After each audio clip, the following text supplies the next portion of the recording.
get ready because everything is about to change. There's a new way of living life and doing business that will blow your mind. This is a podcast all about the timing of life and the timing of success. It's what we call the Right on Time life. And you are listening to the Right on Time podcast with McCue.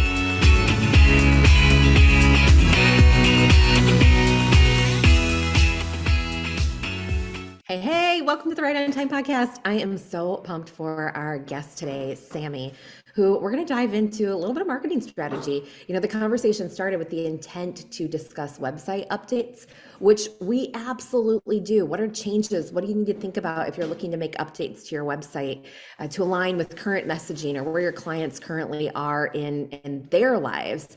But we're having a marketing strategy conversation here, and you are not going to want to miss this. Grab a pen and paper. You're going to want to make some notes, check the show notes for some of the resource we're sharing, and let me know what you think. In addition, Sammy mentions the Planathon in this episode. The Planathon is the planning event of the year for entrepreneurs, and it is coming up on October 3rd of this year. The week of October 3rd, we're going to get together. We're going to get your plans together for growth and success and joy in your life in the year ahead. So check it out. Join us at theplanathon.com. And because this is our 10th year, we have some incredible gifts for you for this 10th anniversary celebration when you join us for the Planathon early. So hop on over to theplanathon.com, and we cannot wait to get your plans for the new year ready to go well in advance. You're going to be so ahead of the crowd. You're going to be so impressed with yourself and the results that you get all of next year. So see you at theplanathon.com, and let's dive into this killer conversation with Sammy. Sammy, welcome to the podcast. I'm so excited to be here. I'm so pumped to be here with you too. It's been a long time coming, and we're going to dish today on something that every business owner may need in their future if they don't have it right now: your website. Yes. Everybody must have a website. Yeah. And the same, like, everybody's got a website. It's like on the list, even though, Sammy, I do not find myself, well, where do you go first? Do you go to websites first, or do you go to social media first when you're looking someone to learn more about someone? I mean, both, but I usually go to Google first. And so it's kind of a double-edged sword, right? Because when you are looking for a business, all of the social media platforms that they're on will pop up usually at the top on search results because those websites are more trustworthy. Yeah. But I want to know that they have a website because that shows me that they are an existing company, that it's a real thing, right? Especially because now we get so many emails that are like, I can do this and I can do that and I can save you on this and I can help you do all that. Like, you go to their websites to make sure they're a legit company. Yeah, so good. And the reality is, if you are listening to this podcast, you likely have a website if you are a business owner at this point. But so many people I've talked to recently are going through rebrands, want to change things up with the changing landscape. You know, we want to upgrade our messaging and all the things around websites. So this is going to be a fun topic today as we think about making sure your website matches the goals of your organization. How do you even begin to start to tackle this? Yeah, so probably at some point when you started your business, you popped up a website. And then as your business has grown, evolved, and changed, you've just let that website be while you're doing all this other stuff, right? Like, you're revamping your social media marketing, you're changing the way you talk to people in your emails, but you don't go back to your website to make sure that everything is aligned. And so then we find that our websites are kind of, disengaged with kind of what it is that we're doing everywhere else, the one-on-one conversations, the network work that we're having. So not to say that you need to be changing your website every week or spending time on it all the time, but I think, what I love to do is when I go through the Planathon every year, I like to set my goals. I've done this with you for years. I'm obsessed. I like to set my goals, and I like to go back to my website at the same time and say, okay, what have I changed? What are my priorities? And when I look at my homepage, are they aligned? Do they make sense? Because if I'm going to then have, these are my goals, this is what I'm going towards, then I want, when people land on my website, to say, okay, I get what she's trying to sell or he's trying to sell. I get what they're looking for. I get what they're going for. This is what I need. And that we're not then having like kind of those misaligned conversations at the get-go. Oh, so good. I love that you integrate this into an annual planning and review process. What a great place and time to do a checkpoint on your website every year. I just went through all of my pages. I'm cleaning up my website. And so I just went through all of my pages and found all these amazing opt-ins and freebies that I had built 2 or 3 years ago that I forgot about. Because like you do something, it maybe works, it doesn't work, and you move on and you keep doing new things, you keep trying new things, you keep adding things. So it's almost just like going back to the basics and saying, okay, this is what I'm doing. Now my website's going to reflect it. It doesn't have to have all the bells and whistles. It doesn't have to be the fanciest website on the planet, but it just needs to clearly convey what you're doing everywhere else. I love this emphasis that you're putting on clear communication and messaging being aligned versus all the bells and whistles. Because this is something that plays through my head often is, oh, okay, it's time for me to refresh the look and the feel of my website. I'm ready for something current. It's been a while since I've updated our branding and our website, but there was a period of time where I was like, oh, gotta update, like all the time wanting to refresh and update. But how much do our aesthetics matter in what you've seen? Well, let me ask you this question. So are you still getting sales off your website? Actually, not directly off. Well, on one website, yes. One website is not designed for direct sales. One website is designed for direct sales.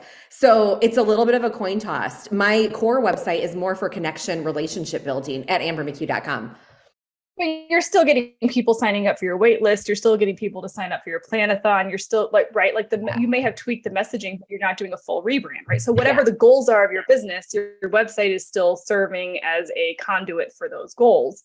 Yeah. So I think, you know, the biggest mistake that I see is that we make our websites about us and not about the customer that we're trying to attract. Yeah. So, having people land on the website and seeing imagery that looks like them or that feels like them, having language on the website that addresses the pain point that they have, that they want to feel like, oh my gosh, you know, Amber gets it. She knows that this is where I'm struggling in my business. She has the solution to help me get there. Like that's more important than being like, hey, this is me. This is all of the credentials I have. This is how amazing I have this or amazing I am. This is why I can help you. You want to make it about them. And that doesn't have to be fancy or refreshed or rebranded. Yes, absolutely. Go get pictures taken, get headshots, have some fun with it.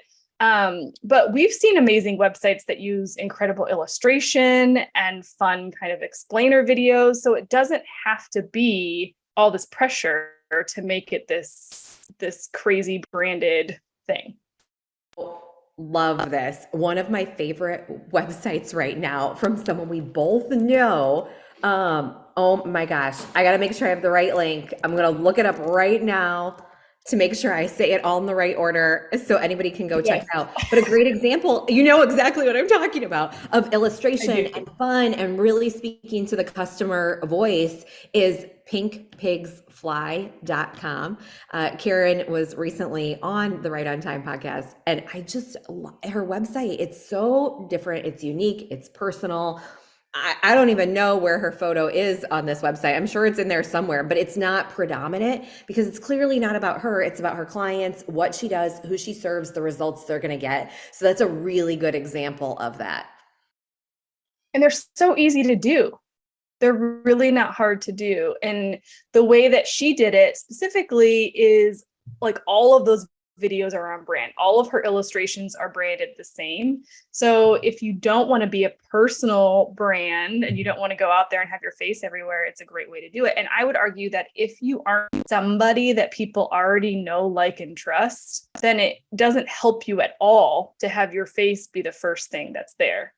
Because they don't know you. They just want to know that you can solve the problem that they have. What a great point as we think about the funnel. Like if you know someone, and we've actually even tested this in our marketing for our warmer audiences because they already know me. I'm already connected to those individuals, to you. Okay, I recognize and see Amber. But for someone, I'm like, no, they don't care. Like this means nothing to me. And I think about the same thing in the funnel from a marketing perspective related to my migraines, right? The example that I give so regularly is if someone was coming to me saying, I have an answer for your migraines, but I didn't know they were migraines yet. At the time when I thought like, oh, I just got a bad headache. I first need to be aware that, oh, this thing that I'm feeling might be a migraine. So depending on where your client is in that marketing conversation and their problem awareness, you want to make sure you're speaking to, hey, your headache might be a migraine if this is how you feel, or, okay, you know, you've got a migraine. I got a solution that you haven't heard of yet, right? It's a very different conversation.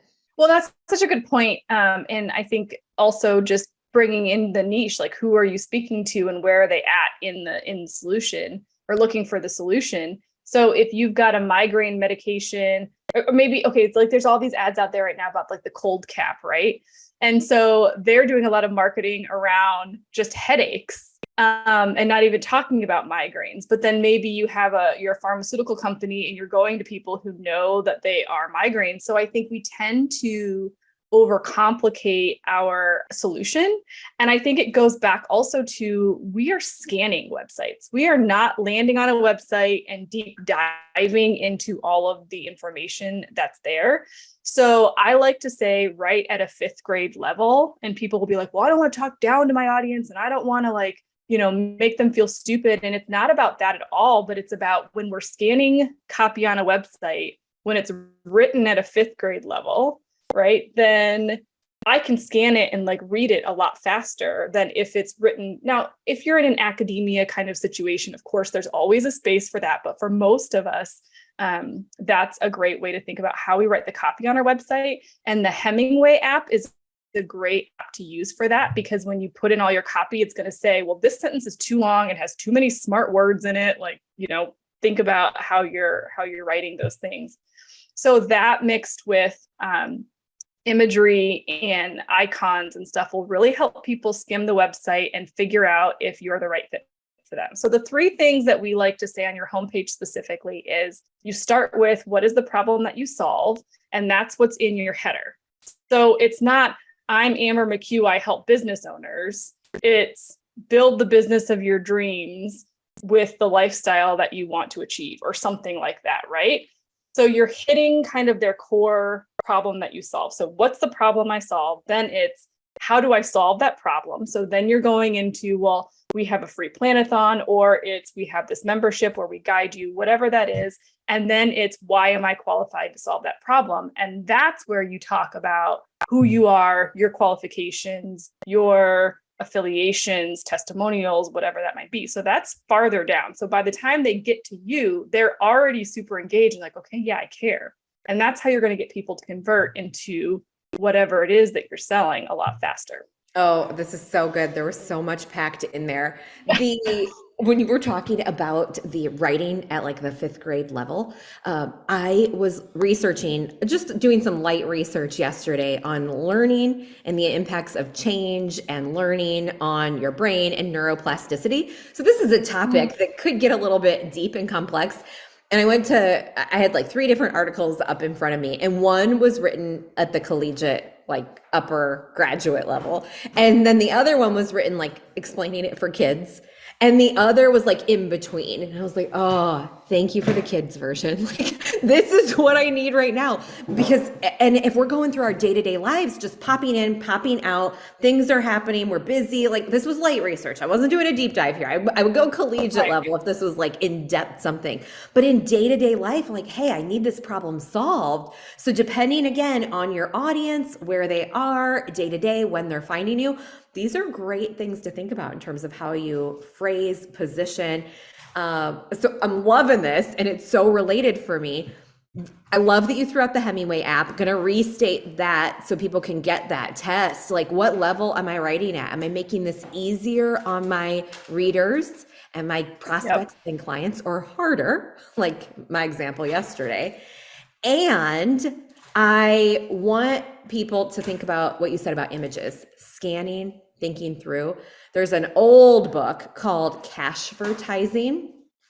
And in that book, I always point back to and remember that text under images is some of the most read text in any media, in a magazine, on a website, in a brochure. So anywhere, if you've got an image or a video that someone can hit play on, that's very much imagery, but I may not be in a position to hit play, use that space under the image. So number one, to Sammy's point, have images. Number two, use that real estate wisely, because it could positively like pull people through. Where are people showing up? What do people most read? So Sammy, unlocking so much there. And these are little hacks, little pivots that people can make. Absolutely. And I think there's so many great free stock photography programs out there, and paid stock photography is not expensive.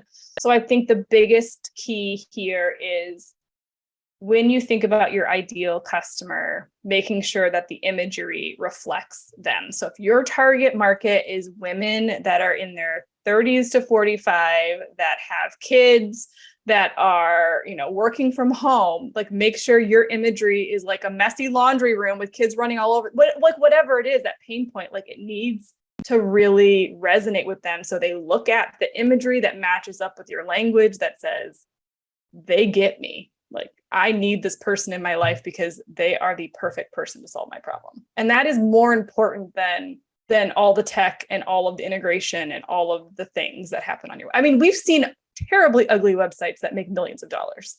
Yeah. Because their messaging and their imagery is on point. Oh my gosh, there is a company. I wish I had a discount code for everyone because you might want to check this out. But Meez Meals, MEEZ Meals. In the last 2 years during the whole global pandemic situation, we tested a few different meal delivery service companies. And really, the pre-made, pre-cut, there are a lot of incredible ones, right? Blue Apron, we could go on and on. And the Me's Meals was one of the ones we tested recently. And my working moms group in my local area was raving about them, raving. And one of the things they said was, like, it's all pre-cut, it's all pre-chopped, the sauces, like, it's all already made. You might have to cook a little, but then you mix. And right, or you mix and you bake. Like, it's very easy. And when we got a lot going on, business owners, you don't want to eat healthy. Yes, 100%. You got the kids, like, feed your family well. I don't always do it so well, but my husband's much better at that. But everything's pre-cut, pre-chopped, pre-prepped, so it's so easy and it's kind of healthy. So I'm like, all right, I gotta check this out. I'd heard them talking about it for a while. I was really hearing great, wonderful things. I went to the website. It's bad. If you go look, you are gonna be like, wait, what is this? Am I at the right place? You're at the right place. They deliver great food, but they're focused, right? So this is a great example of how I have no idea what their revenue is. I have no inside information. I am just an observer. And as a business owner and someone who has a marketing background, watching this thinking, wow, you're right. You're right, Sammy. Yeah. Right. Ugly can sell. But what sold me is, like, word of mouth awareness. I'm like, all right, if I went to that website, I would have clicked away. In fact, I think I did go to that website before I heard all of these great things. So that's an example of, like, I don't know about you guys, but the word of mouth was so incredible. Then I'm like, all right, I have to try this. But that goes back to the beginning of our conversation where we're talking about aligning your goals, and so they might have their marketing plan might be, let's get kits and menus in front of as many people as possible, because we know that the mom circle is going to be that engine. So we're going to spend our money on maybe influencer marketing and things like that. But then when you come to the website, everything you see there, even though it's not the prettiest, is still aligned with what you heard from those moms, right? So it all goes back to the goal. So let's say your website and content creation and SEO and Google Ads is your main priority, then your website better be banging, right? Yeah. But if that's not necessarily where you're targeting, like, make sure your funds are there, but the website does need to exist. Otherwise, people don't think you exist. Sammy, so good. That's my sandbox. That was so good, because you're right. I don't think they're running ads. Like, I would have gotten retargeting something if they were, or targeted straight up, because I'd been on many sites for meal planning over the years. And This is incredible. Go back to the, like, what is your strategy? It also reminds me of a conversation we had actually this morning inside the Modern CEO. Do what you're good at. Design your strategy. Yeah, I'm saying the Muse Mills website is terrible, but I would not even recommend. I actually said this to my husband, like, it's working for them. That is not their focus, their strategy right now. To your point, focus on those referrals. What is working for you in marketing right now? What is your zone of genius? What is your strategic priority? Uh, Focus there and layer in a website update when you hit a certain milestone. Layer in a website update right down the road when you've got all this data already collected. There's so many ways to pull through strategy, and it doesn't have to look and feel like everyone else's. That was my soapbox. Yeah. No, and we say that all the time too. We say everybody gets stressed out about what platform should I have my website on? How many words should be on my homepage? How am I going to rank and number one on Google right away? And like, yes, all of those things are important. And as we grow and scale, like those are strategies that we can layer in. But I think if you can nail the messaging on your website, if that's the one thing if you can nail the messaging on your website, then you'll be able to nail it everywhere else. You'll have easier communication on social media. You'll have easier communication at networking events. You'll have easier communication, in your emails. So I really think if you can go through the activity of setting up your website and really being hyper-focused on how it attaches to your goals, it will make the rest of your marketing a whole lot easier for you and your team. So stinking good. I love how what I see sometimes is a very tactical, operational activity like updating your website engages and pulls in so much business strategy, marketing strategy, creative. Like, it's a fun place to play. And I am so grateful for your time and diving through this conversation today. This was so much fun. Anytime. So Sammy, if people are thinking like, okay, wait, I just might want to make a couple tweaks to my website. Do I have what I need? Where you have an audit, right? That people can go through to sort of check and do some maintenance on their website. I have a maintenance checklist that you can check out, and we do have a bunch of other free resources. So you can check those out at thefirstclick.net/free-resources. Not the prettiest of URLs, but it works. It works. And that's where we add updated freebies as we go. And then, lots of other free resources and website trainings on our podcast, Digital Marketing Therapy. Oh my gosh, you're incredible. Digital Marketing Therapy. Love the name of your podcast. Check that out. We'll also link up thefirstclick.net/free-resources. We'll link that up in the show notes as well for anyone who's looking for that. Get your monthly web maintenance checklist. Make your updates, but don't dwell. There are so many incredible things you can be doing for your marketing. Check out everything Sammy's got for you. Sammy, thank you again. Love you. Thank you so much for having me. It's been awesome.